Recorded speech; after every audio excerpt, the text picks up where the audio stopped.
On this trip, I tackle the top of the world highway to Dawson City and a lot more gravel than I've ever ridden on.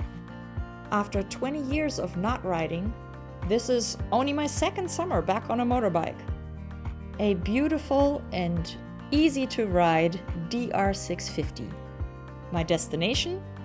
The Dust to Dawson event. My 2,000 mile round trip starts in Talkeetna, goes across Denali Highway, then a little bit south, and then north up to Tok, across the top of the world highway to Dawson City, and then to Whitehorse and Skagway, by ferry to Haines, and then all the way back home to Talkeetna.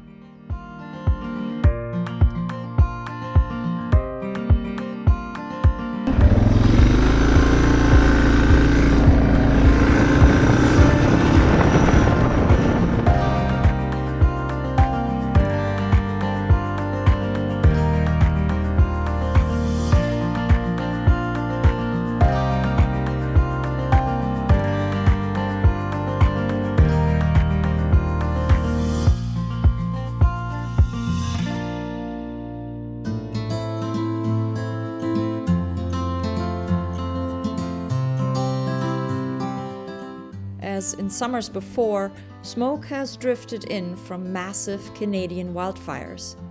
I know this stretch of road very well, so I also know that the views of the mountains are a bit obstructed today, but it's still a pretty view.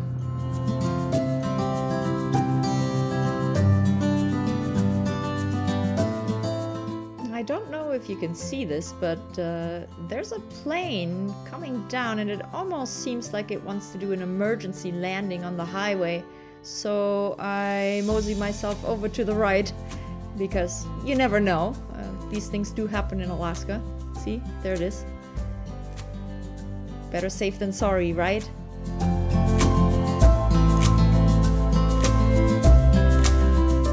I always stop at Broad Pass. Such a pretty view here, even though the sky is a bit hazy today. And it's windy too.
I stop and top off my tank in Cantwell. And look, still have my 90s gloves.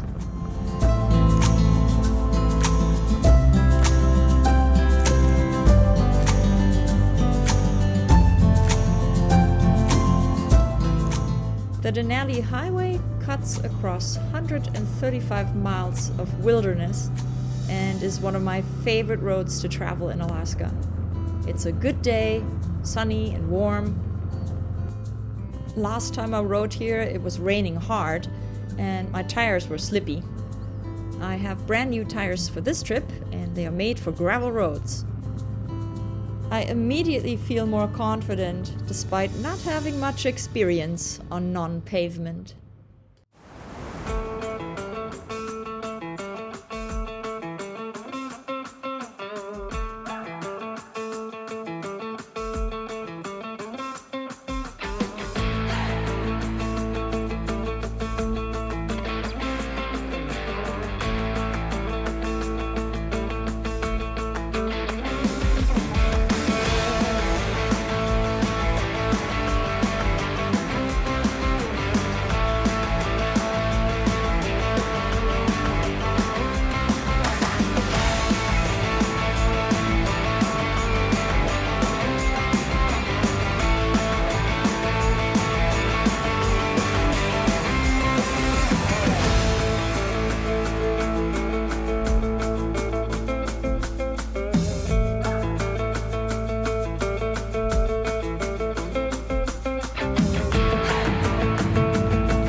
moment, the sky turns really dark and ominous, and I wonder if I should take shelter. There's thunder and even lightning. Should I pitch a tent? Hide under a tree? Stop here? But then, luckily, the road veers off to the left and I'm back into sunshine.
I let my mind drift. I think. I live in the now. I feel lighter. It's like I'm finally able to relax, and for a moment, all worries disappear because I have to focus on the road, the potholes, the ruts, the rocks, and the occasional other vehicle.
I reached Tango Lake's campground around 6 p.m. or maybe later, I don't know. That's the nice thing about having time off. time management disappears.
It's another sunny day and the temperature reaches 70 degrees. I leisurely leave my campsite around 10.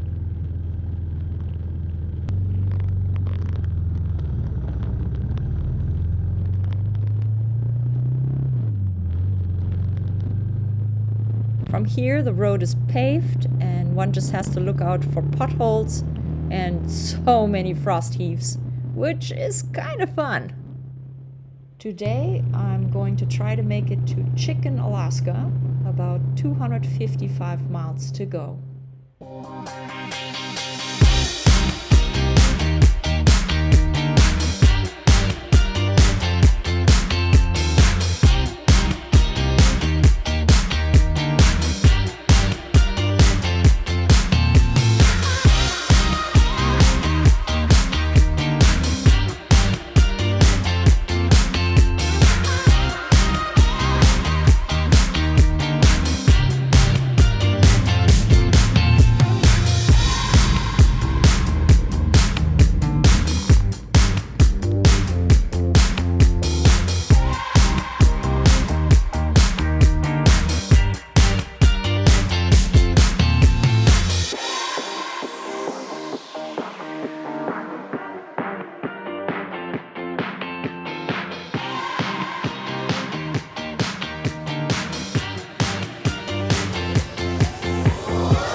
Make a stop at Myers Roadhouse to top off gas, the only gas station here.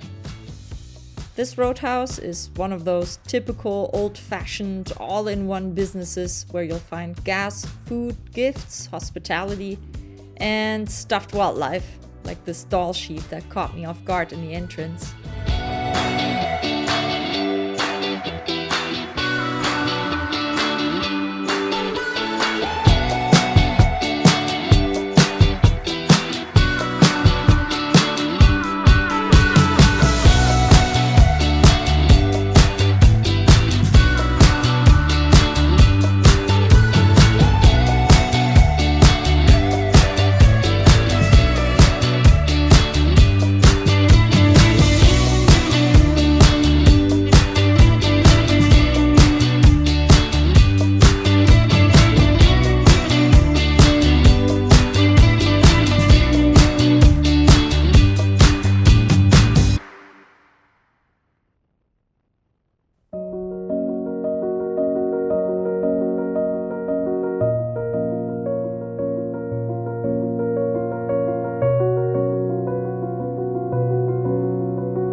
There was a short but heavy rainfall when I arrived in Tok, so I decided to sit down, dry out, and I contemplated if I should press on or stay put.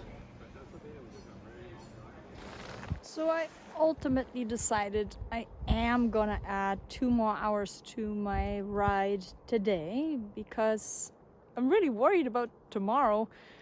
It's gonna be a super long day, and if I can shave off 2 hours tonight, it's not even that late. I think it's 5:30, so I'm assuming another 2 hours of riding.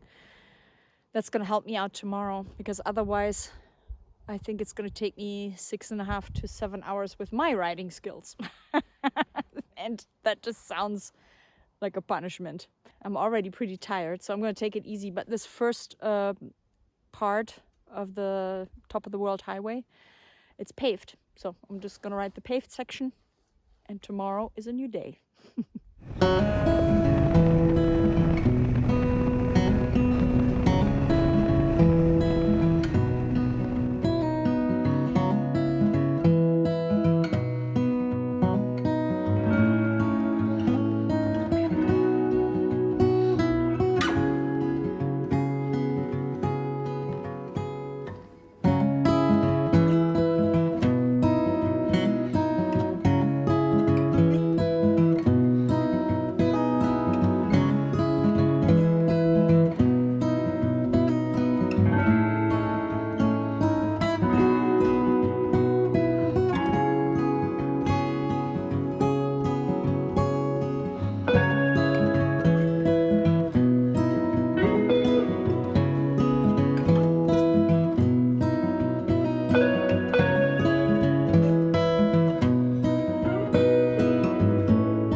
Welcome to Chicken, Alaska. Want to know why this place was named Chicken? Because the gold seekers long ago could not spell ptarmigan, which is the Alaska state bird. But someone apparently knew how to spell chicken. I've made it to Chicken, Alaska. There were parts of the road that were a little bit challenging, for me at least. Definitely take it serious when they say rough road or loose gravel or 30 miles an hour. A couple of the tricky areas are marked with orange cones, but not everywhere. There were a couple of close calls, but I made it. I'm kind of proud of myself. But tomorrow will be a challenging day. That's all gonna be gravel road, and I'm new to this. So I'm gonna take it easy and try my best.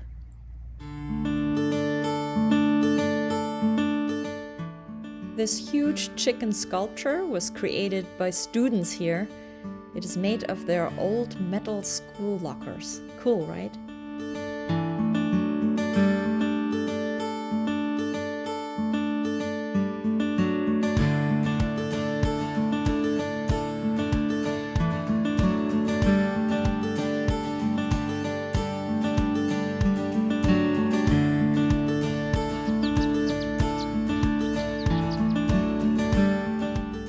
Old gold dredge sits here too, snoozing, waiting for tourists by the busload the next day.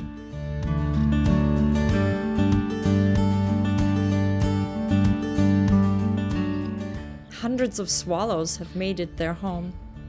It was nice to sit for a while and observe the birds busily feeding their young ones. The midnight sun painting everything in a warm yellow hue gives this place such a peaceful look.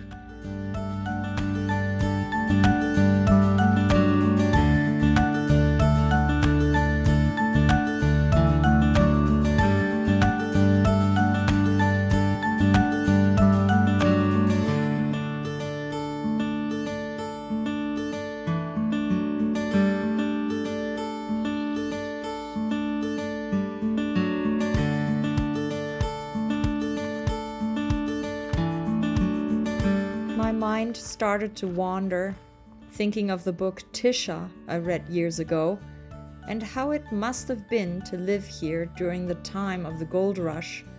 A simpler life, but also a much tougher life, especially in the winter months.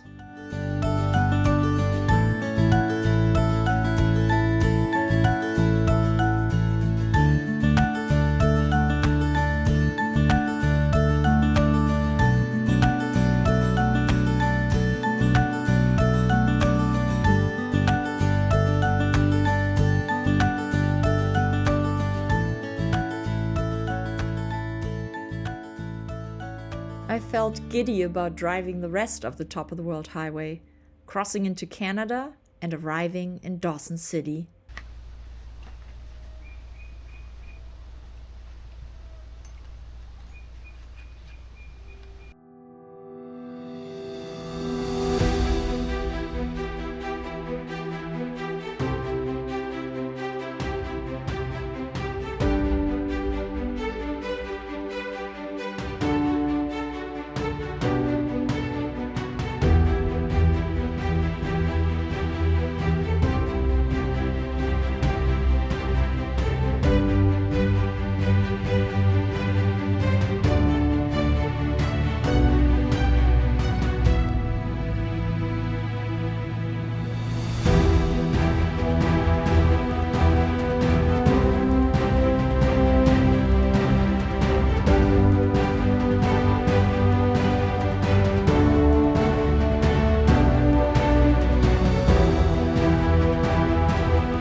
What a feeling to be on top of the world. The Taylor Highway definitely deserves its nickname.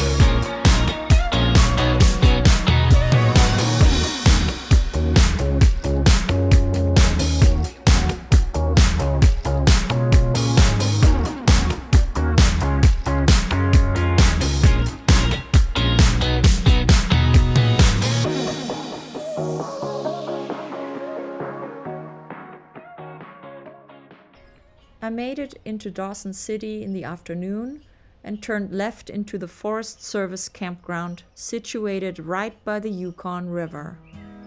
A kind stranger gave me enough Canadian dollars to secure my camp spot, so I knew I wanted to get to an ATM to pay him back as soon as possible.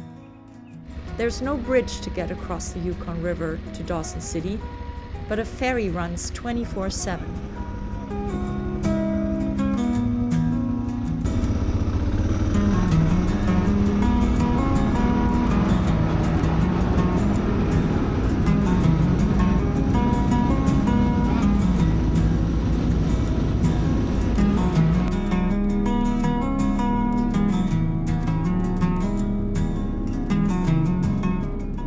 On the ferry, I turned my head to look across the river. Wow, there was a huge smoke plume filling the sky. A wildfire.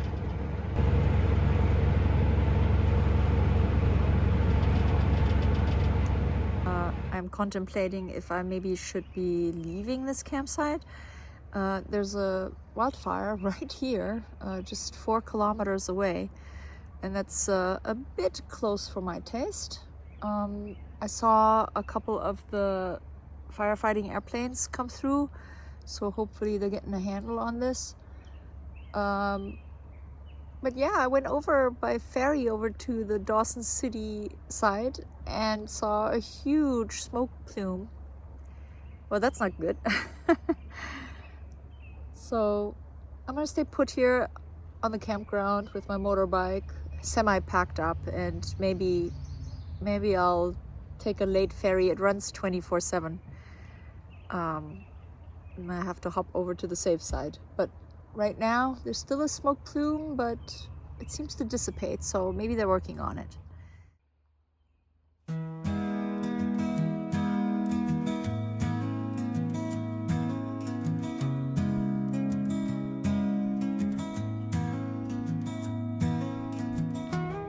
The next day, I hopped back on the ferry and spent some time in Dawson City.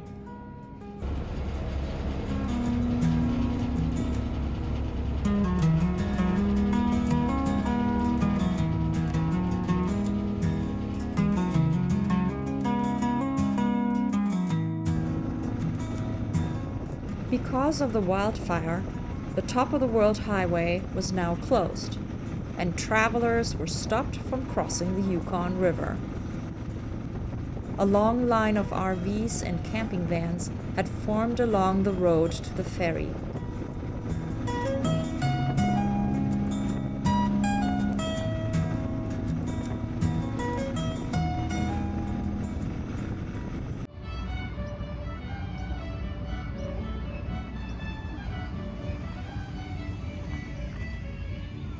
I found a shady place in town to bridge the time. 6 inches, we have a new leader. Under smoke-filled skies, I visited the Dust to Dawson events. There were blindfolded races and slow races.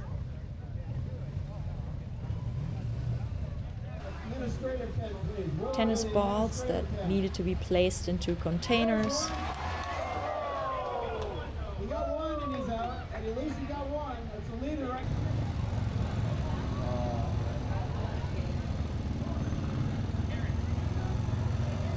But the two most anticipated events were where rider and passenger had to go under a bar, throw 2 water balloons up in the air, and then catch them, which usually didn't work out. And the funnest one of all was where the passenger had to bite off a chunk of a hot dog, which usually ended up with the hot dog slithering all over the face, to the amusement of the audience.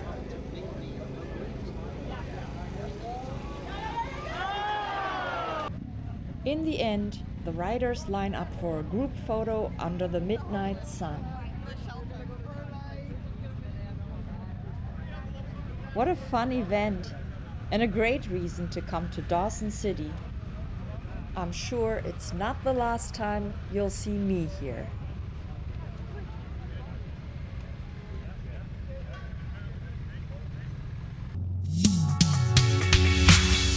Join me next time for part 2 of my journey, where I discover an emerald lake, a desert, and an otherworldly landscape. I board a ferry and ride through miles of beautiful scenery that makes you want to turn around and do it all over again. And please, like and subscribe to support my channel.